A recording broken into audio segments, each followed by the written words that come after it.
yang nantinya gugur karena materainya itu tidak kena tanda tangan. Nah, Ngawur lagi gitu. ini bagian. Jadi banyak sekali persyaratan-persyaratan ke personil kembali. Ini personil sama saja juga normanya dengan peralatan Iya, utama. sama. Personil ini personil inti. Personil Jadi inti. jangan personil yang macam-macam. Nanti ada Iya. tenaga administrasi juga menggugurkan. Nah, satu lagi, hati-hati kalau untuk pengadaan barang. Apakah diperlukan personil inti untuk pengadaan barang? Yang dibutuhkan kan apabila barangnya itu kan terpenuhi kan? Iya. Nah ini untuk pengadaan barang personil itu peralatan itu faktor pendukung. Ya kadang-kadang bahkan minta sopir loh Pak. Aduh, susah.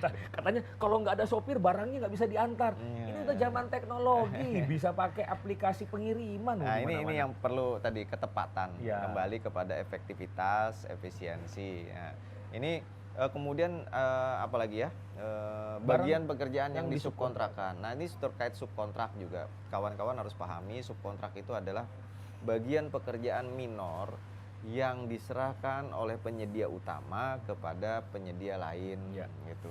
Tapi ini minor, gitu, Ya, minor. minor. Kalaupun itu sifatnya utama juga dia spesialis. Harus spesialis. Jadi kalau misalnya yang utama juga diserahkan itu namanya pinjam bendera. Pinjam bendera. Ini dan jual beli paket. Selanjutnya kan ada yang disebut dengan uji mutu, Itu uji uji teknis atau uji fungsi. Ini unsur penilaian ini memang wajibkah dalam proses pengadaan Enggak barang? wajib. Jadi hanya kalau diperlukan. Kalau diperlukan, dan juga harus kita lihat bahwa apakah uji mutu ini merupakan faktor yang bisa dipertandingkan di awal. Nah itu juga. Ini karena kadang-kadang uji mutu ini ternyata bisa saja hanya untuk syarat berkontrak pada saat pelaksanaan. Bukan syarat tender. Syarat tender. Jadi tidak bisa kita pertandingkan kadang-kadang. Nah, jadi kita harus lihat nih uji. Misalkan kayak pengadaan seragam ya. Pengadaan seragam ini kadang-kadang ini dijadikan syarat untuk tender. Iya, padahal kan kainnya belum ada. Kainnya belum ada. Nah, sehingga ini mestinya paling tepat diterapkan menjadi syarat berkontrak. Iya. Nanti pada saat mereka menawarkan mereka bilang kain ini, Iya. kemudian nanti pada saat pelaksanaan, rapat persiapan pelaksanaan, PPK melakukan metodologi uji mutu, uji teknisnya seperti apa. Iya. Misalkan sama-sama ke lab dan segala macam. Gitu. Iya. Kemudian dukungan. Nah ini susah sekali.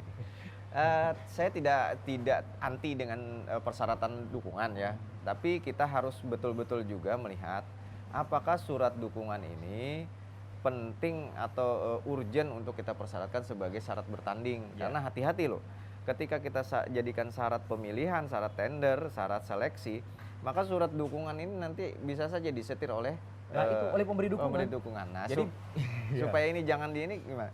Ya kalau untuk barang impor saya sepakat untuk jadi syarat bertanding. Jadi mungkin surat dukungan itu penting untuk barang impor. Iya. Ya, barang impor. Mengapa? Untuk mencegah barang ini diperoleh dari pasar gelap. Betul sekali. Nah, jadi sejak awal kita sudah harus mengantisipasi jangan sampai barang yang datang ini adalah barang ilegal. Iya, itu sebenarnya fungsi dari filosofi surat dasarnya ya, bukan untuk memastikan pasokannya enggak, tapi untuk memastikan legalitas pasokan. Jadi jangan sampai untuk barang yang sudah tersedia di pasar, yang spesifikasi teknisnya sudah jelas, mudah diperoleh, kemudian meminta surat dukungan. Hati-hati. Karena apabila ini dilakukan, maka surat dukungan ini bisa menjadi kuncian bagi pelaksanaan pekerjaan. Sehingga akan menghalangi persaingan yang sehat. Nah, jadi kembali lagi, ini bukan hal yang tidak diperbolehkan. Ya, tapi kita tidak melarang, tidak melarang, gitu. Tapi mohon dipertimbangkan baik-baik apakah akan berpengaruh terhadap kualitas pekerjaan atau tidak. Jadi kita harus mengenal dalam menetapkan syarat-syarat teknis ini harus ada mengandung tepat kualitas. Tepat kuantitas, tepat lokasi, tepat waktu. Sehingga ketika keempat ini diinikan, maka dia akan menjadi tepat persyaratan. Dan unsur-unsur ini pada prinsipnya harus ditetapkan sejak awal dalam dokumen pemilihan. Dan bisa ditambahkan kan Pak? Bisa ditambahkan yang lainnya. Jadi tidak haram untuk menambahkan persyaratan teknis, tapi harus diingat tadi kriteria harus ada unsur, kemudian harus kriterianya jelas. Tata caranya jelas. Jadi ada Ketiga unsur, ini terpenuhi, kriteria, aman. dan tata cara. Dan jangan lupa setiap unsur kriterianya ini itu harus menggambarkan yang disebut dengan persaingan pada saat proses pemilihan. Bukan menggambarkan untuk persaingan dalam proses pekerjaan. Betul sekali. Jadi ada dua tipe syarat. Jadi ada syarat berkontrak, ada syarat pemilihan. Nah kemudian ini kan tadi untuk barang, pekerjaan konstruksi dan jasa lainnya. Untuk jasa konsultansi, unsur penilaian ini kan lebih sedikit tapi lebih ini dalam. Ini karena sifatnya kuantitatif ya, kuantitatif, maka unsur-unsur di dalamnya itu kemudian menjadi kualitatif. Ya. Jadi kita lebih pada melihat kualitasnya. Ya. Ukuran-ukurannya pun susah sekali untuk dikuantifikasi, tapi kita harus mengkuantifikasikan unsur-unsur yang kualitatif tadi. Nah, misalkan pengalaman perusahaan. Pengalaman perusahaan ini sebenarnya kan unsur kualitatif. Betul. Jadi misalkan mereka berhasil menyelesaikan pekerjaan, itu belum tentu juga itu pengalaman yang baik. Gitu. Apakah selesai? Iya. Tapi apakah dalam prosesnya itu nggak ada permasalahan, kita kan tidak tahu. Ya, itu. Yang paling penting selesai kan? Maka yang kita bisa lakukan adalah mengkuantifikasikan dalam bentuk bahwa pengalaman ini misalkan masa pengalamannya, segala macam, kedekatan dengan lokasinya dan segala macam. Bagaimana sedekat mungkin kita bisa mengantisipasi informasi-informasi kinerja pengalaman ini supaya tidak terjadi bias seperti itu. Maka kita susun kriterianya bahwa pengalaman itu ada misalkan pengalaman pada lokasi yang berkaitan dengan pekerjaan. Kemudian pengalaman dalam waktu yang sejenis. Nah, sejenis itu juga. Nah, ini pengalaman perusahaan. Kemudian ya unsur yang kualitatif lagi adalah metodologi pendekatan dan metodologi, atau kalau misalnya dalam pekerjaan konstruksi dikenal dengan proposal teknis. Proposal teknis sekarang juga dikenal itu. Nah, sehingga dalam menilai pendekatan metodologi atau proposal teknis ini kita perlu menetapkan nilai-nilai yang bisa kita gunakan mengkuantifikasikan penilaian. Kalau bicara tentang masalah konsultan, unsur penilaian untuk metodologi atau proposal teknis ini adalah bagaimana pemahaman konsultan tersebut terhadap pekerjaannya. Nah, ini tadi yang paling utama di dalam konsultan adalah spesifikasi konsultan itu adalah kerangka acuan kerja. Karena output pekerjaan konsultan itu intangible. Sehingga kita perlu mengkuantifikasikannya di dalam kerangka acuan kerja. Nah, penilaian tentang metodologi ini adalah bagaimana penawaran atau ahli ini bisa mengkuantifikasikan, mendekatkan ini dengan KAK kita, kerangka acuan kerja kita. Bagaimana mereka bisa menggambarkan, oh ternyata KAK kita ini baiknya seperti ini. Gitu. Nah, ini yang disebut dengan evaluasi pendekatan dan metodologi atau jangan lupa teknis. Di dalam unsur penilaian pendekatan metodologi ini kan ada kriteria. Iya, betul. Apabila memberikan tanggapan dengan sangat baik diberi nilai 100, kemudian cukup baik 80. Permasalahannya adalah tolong uraikan. Nah, ini apa yang disebut dengan sangat baik, cukup baik, kurang dan sangat kurang itu. Kombinasi antara gambaran motivasi dan kapabilitas ada di sini. Nah, ini makanya ini terberat memang konsultan ini. Dan yang terakhir adalah karena konsultan ini adalah menawarkan manusia, berarti ada namanya kualifikasi tenaga ahlinya. Nah, ini jadi ada 3, pengalaman, kemudian pendekatan dan metodologi atau proposal teknis, kemudian kualifikasi tenaga ahli. Kualifikasi tenaga ahli ini kan juga ada 3 unsur. Ya, ada pendidikan, kemudian berikutnya keahlian, dan yang ketiga pengalaman juga. Walaupun pengalaman ini adalah pengalaman tenaga ahli, bukan pengalaman perusahaannya. Nah, itu perlu dibedakan terkait pengalaman. Ada pengalaman yang kita nilai di awal itu pengalaman perusahaan, yang terkait tenaga ahli itu pengalaman tenaga ahli. Nah, kemudian kalau kita bicara tentang masalah jasa konsultan, ini kan pengalaman tadi ada 2, pengalaman untuk perusahaan dan pengalaman untuk tenaga ahli. Dan ini kan tidak mengenal namanya sistem gugur. Enggak. Yang ada adalah bobot dan skor. Ini sistemnya nilai sekali, semua. Merit point sekali. Nilai semua. Nah, bobot unsur dan subunsur ini dimasukkan dalam formula tertentu yang nantinya dapat dipelajari oleh rekan-rekan melalui modul yang akan kita bagikan. Ya, nah, kemudian tadi kita bicara tentang masalah evaluasi penawaran. Nah, setelah evaluasi penawaran, administrasi dan teknis juga ada evaluasi harga dong. Iya. Nah, ini evaluasi harga ini kita akan berbicara tentang aspek-aspek harga. Nah, aspek-aspek harga kita kemarin sempat berbicara tentang bahwa aspek harga itu ada harga satuan dasar. Harga satuan dasar ini diambil dari harga pokok penjualan. Yang berarti harga pokok penjualan ini sudah termasuk keuntungan plus overhead dan seterusnya. Kemudian ada harga satuan pekerjaan. Kemudian di situ sekarang kita mengenal namanya total harga. Nah, ini terkait ini runtutannya. Kalau HPS dikenal namanya harga satuan, kemudian ada jumlah harga atau harga HPS-nya. Jadi ketika disebut HPS atau nilai HPS, maka merujuk kepada jumlah nilai itu. Ya. Nah, tapi kemudian ada lagi satu komponen yang disebut dengan pajak. Pajak. Nah, ketika digabungkan nilai HPS tadi ditambah atau HPS pajak namanya total HPS. HPS.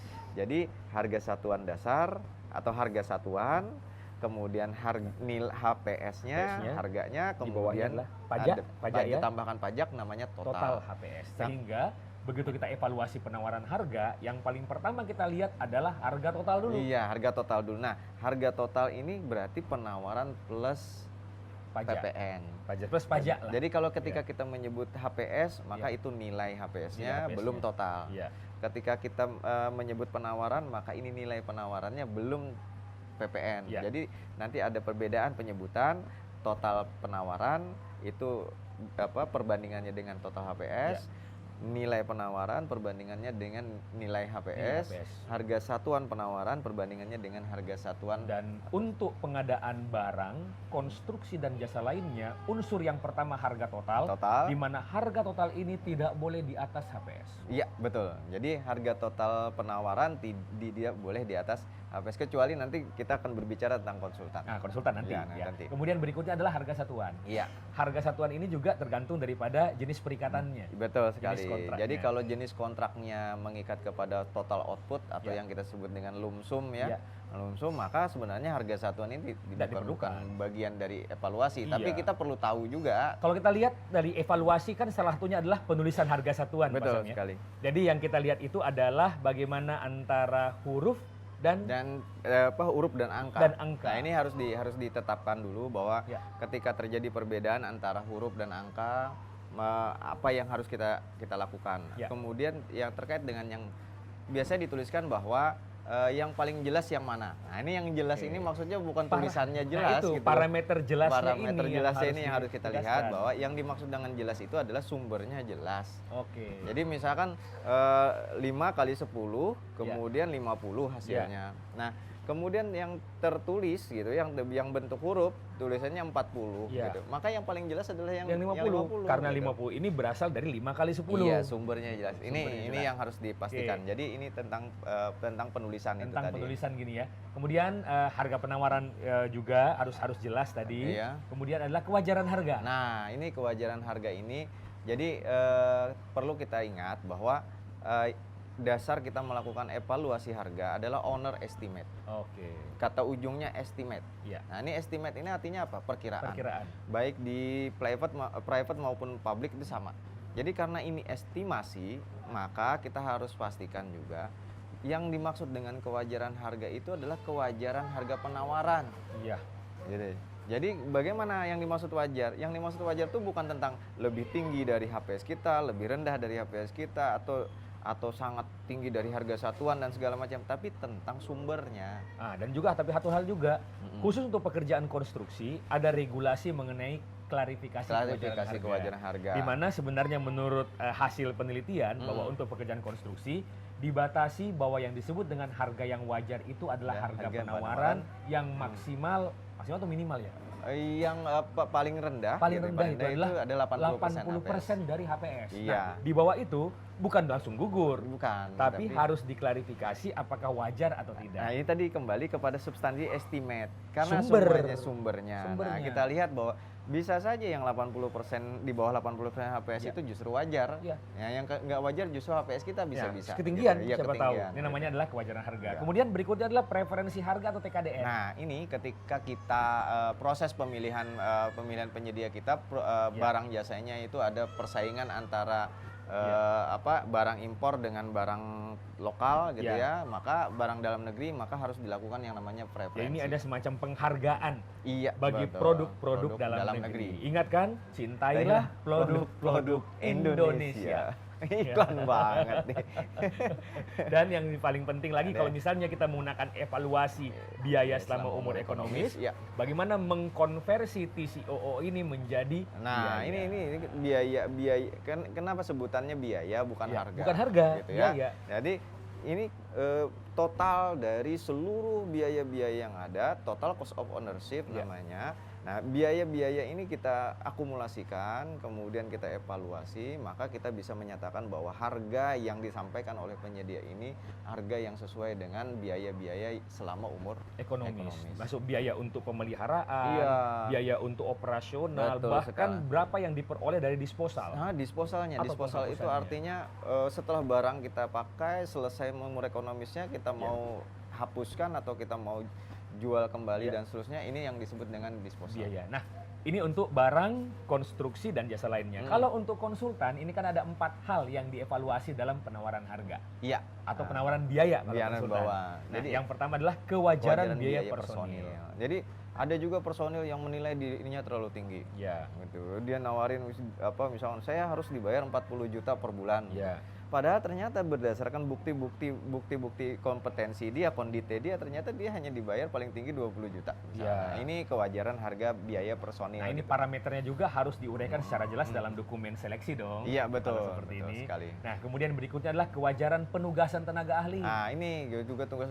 Kalau tenaga ahlinya bertugas cuma 1 hari dalam 1 bulan penugasan, maka tidak layak. Tidak layak dibayar 1 bulan. Tapi kembali lagi dengan jenis kontraknya lagi. Iya. Apakah kontraknya sifatnya itu intermittent atau output based dan seterusnya? Kembali pada metodologi penyusunan owner estimate estimate-nya tadi.